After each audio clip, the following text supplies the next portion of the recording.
Mixed by Rangila Recording Studio, Neerganj.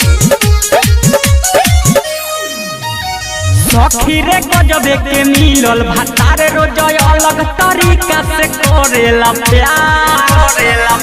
अरे सुन ना सखी रे गजबे के मिलल भातार रोज अलग तरीका से करेला प्यार।